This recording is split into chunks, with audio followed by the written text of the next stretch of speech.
O governo Lula decidiu atacar os governadores da oposição que se uniram a Cláudio Castro e defendem mega operação contra os criminosos. Segundo integrantes do Planalto, por defender o combate às facções, os conservadores querem supostamente colocar o Brasil no radar do intervencionismo militar dos Estados Unidos. Os mandatários de Santa Catarina, Minas Gerais, Paraná, Rio Grande do Sul, Goiás, Mato Grosso do Sul e São Paulo criaram o chamado Consórcio da Paz, defendendo, dentre outras coisas, a classificação das facções como grupos terroristas. Desde agosto, a gestão Trump ordenou operações militares no Oceano Pacífico e no Mar do Caribe contra um esquema internacional de narcoterrorismo. Deixa eu já chamar o Roberto Mota, que chega ao vivo diretamente do Rio de Janeiro, para avaliar agora esse movimento, não só dos governadores de oposição que apoiam Cláudio Castro, mas também da reação do Planalto em temer um aceno aos Estados Unidos nestas operações contra o narcotráfico. Roberto Mota, boa noite, bem-vindo. Boa noite, Koba. Hoje é Halloween e essa notícia dá um susto na gente. Boa noite para você, boa noite aos meus colegas de bancada, boa noite à nossa audiência. Traficantes são vítimas dos usuários. A classe média é horrorosa. Imposto é uma coisa boa. Gasto é vida. Os meninos só roubam o celular para tomar uma cervejinha. A Venezuela é uma democracia e a oposição, os governadores da oposição, querem que o Brasil seja invadido pelos Estados Unidos. Essa é a cartilha do atual governo federal. É uma mistura confusa de Marx com Paulo Freire e Odorico Paraguaçu.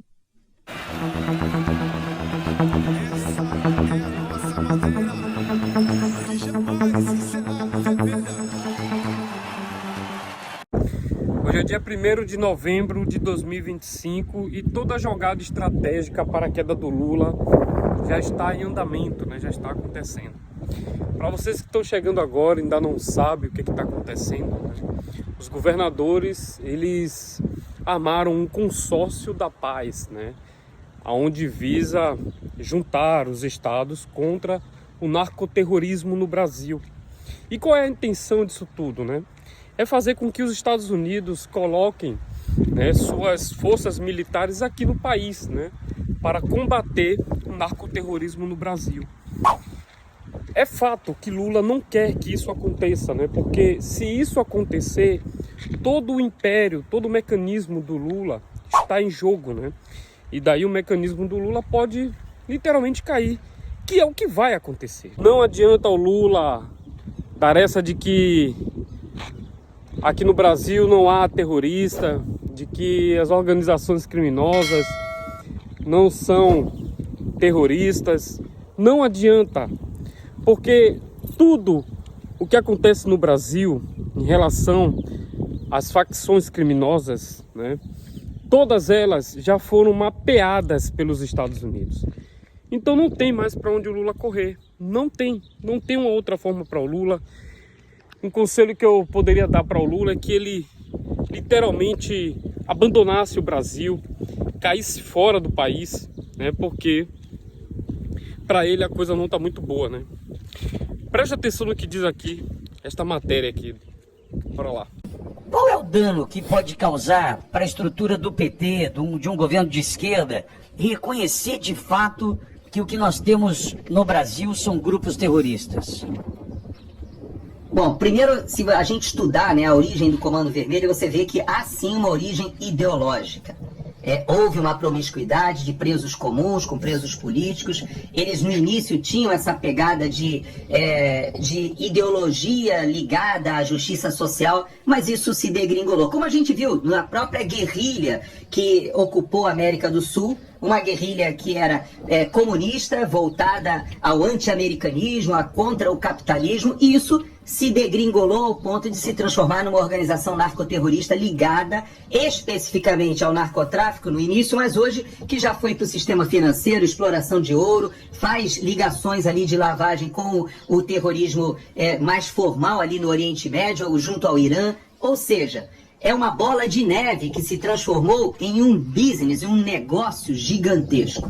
Então digo para você, Pitoli, que considerar esses grupos terroristas, como já está começando a fazer a Argentina, Paraguai, veja que vergonha, Argentina, Paraguai e Bolívia, que aliás, diga-se de passagem, ontem, né, a comissão do Senado lá reconheceu que não houve tentativa de golpe de Estado naquela farsa que foi montada ali pelo governo, que agora está deixando o poder da esquerda. Parece que essa estratégia, né, de simular golpe de Estado é uma coisa que já é conhecida há muito tempo, foi praticada, mas os outros países estão infletindo para a direita agora e retirando essa lógica que você pergunta, por que não reconhecer? Primeiro, porque assim como Lula esteve ali no Alemão com o boné do CPX, ou Flávio Dino esteve na Maré, ali, esses grupos, essas comunidades, elas são reféns desses grupos terroristas e são obrigadas a apoiar os candidatos que eles estão indicando. E eu digo para você, Pitoli,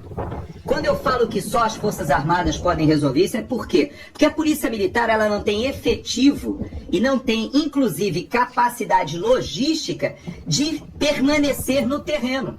Não tem. Quando eu comandei o CPOR, todos os dias que eu chegava no quartel de manhã, o oficial de dia me recebia e o serviço era sem alteração quando houve troca de tiros. E era com alteração quando não houve troca de tiros à noite. E eu falava, no começo eu dizia assim, pensava que era uma piada. Mas não, sabe por quê? Porque havia um acerto na comunidade que quando eu ficava entrando à noite ali por volta de 6 horas da tarde, eles davam rajadas de tiro ali naquela região conhecida como Fogo Cruzado, que era ali Morro do Timbal, pertencente na época ao 3º Comando. O Comando Vermelho disputava. E o que eles faziam? Eles davam rajada de tiro para avisar os policiais militares que entrassem dentro, ou seja, ingressassem na área segura deles, dos postos policiais comunitários, e de lá não saíssem. E todas as vezes que houve problema ali, teve que entrar a viatura blindada, chamada de Caveirão, para resgatar os policiais de noite, porque de noite os policiais não eram autorizados a andar, nem que dirá patrulhar, andar, se locomover dentro da favela da Maré. Então isso eu estou te falando há 15, 20 anos. Então há possibilidade de que essas comunidades possam participar do processo democrático naturalmente, Pitoli? Você acha que eles têm liberdade para votar, liberdade para se manifestar?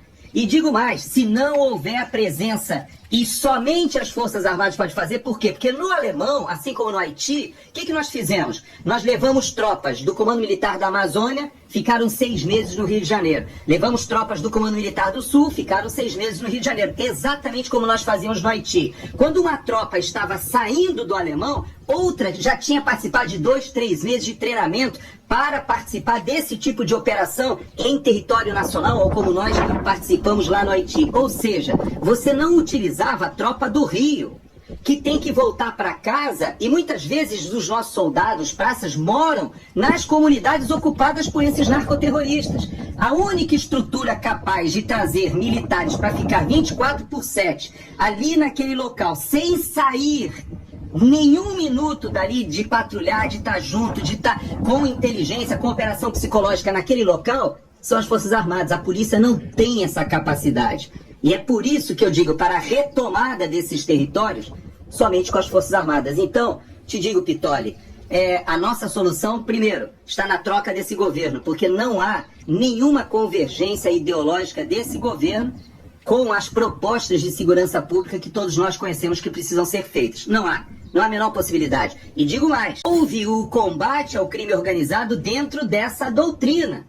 Não se fala de Bukele, mas nós tivemos Bolsonaro, nós tivemos Anderson Torres, nós tivemos Silvinei Vasquez, nós tivemos o próprio Braga Neto, que foi o interventor, como ministro da Defesa, depois se candidatando a vice-presidente. Nós temos pessoas que participaram, têm expertise e sabem como fazer a contenção e o combate ao crime organizado no Brasil. O problema é que essas pessoas, né, Pitoli, hoje estão no julgamento farsesco, estão sendo condenados por uma tentativa de golpe de Estado, associação criminosa armada sem armas e abolição violenta do Estado Democrático de Direito, o que é uma farsa.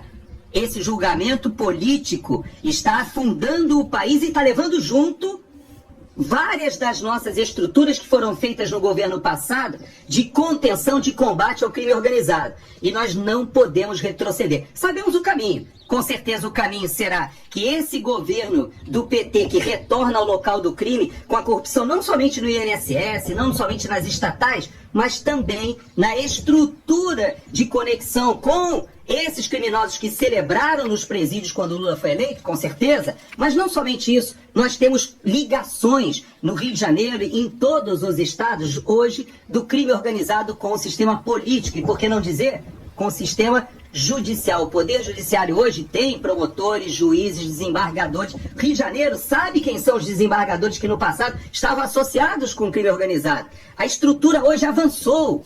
E ouso afirmar que pelas atitudes que a gente tem visto do STJ e do STF, se você vê um trabalho que o Jorge Seife fez fantástico de levantar a quantidade de habeas corpus para traficantes que foram concedidas pelo STJ e pelo STF nos últimos anos, é aterradora essa capacidade, essa força financeira, política que hoje esses narcoterroristas têm de conseguirem o apoio da justiça, Pitoli. Então, é uma guerra que tem que ser travada pela sociedade inteira e precisamos do engajamento da sociedade inteira, e só quem pode fazer essa amálgama é alguém com a liderança política, como nós tivemos no governo passado do presidente Bolsonaro. Com este governo, não haverá. Com este ministro da Justiça e Segurança Pública, parece até piada, né, Pitoli? O governo do Lula já era, cara. Lula literalmente já era.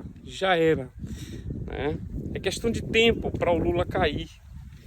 E como eu já tinha falado para vocês, este desgoverno que tomou o país, essa organização criminosa que tomou o Brasil, eles são psicopatas. Não se pode ter mais diálogo com psicopata. É questão de tempo para o Lula cair, né? E como eu falo para vocês, né, o mal não dura para sempre. O mal, ele não dura para sempre, né? Tudo que eu falei para vocês em relação à ação dos Estados Unidos aqui na América Latina, lutando contra o narcoterrorismo, iria chegar até o Brasil, e isso vai acontecer, né? De uma forma ou de outra, sempre como eu coloquei aqui para vocês, o mal, ele não dura para sempre. Compartilha ao máximo este vídeo, se inscreve no canal se por acaso você não é inscrito. Para você que é novo no canal, que aquele paraquedas não me conhece ainda, meu nome é Gino Almeida, está no canal Ponto Ignição. Fosse honra ao nosso Brasil, não desista do Brasil, não desista. Compartilha ao máximo este vídeo, um forte abraço a todos, orem pelo Brasil, o Brasil precisa de oração. Nós vamos vencer tudo isso. Um forte abraço e até o próximo vídeo.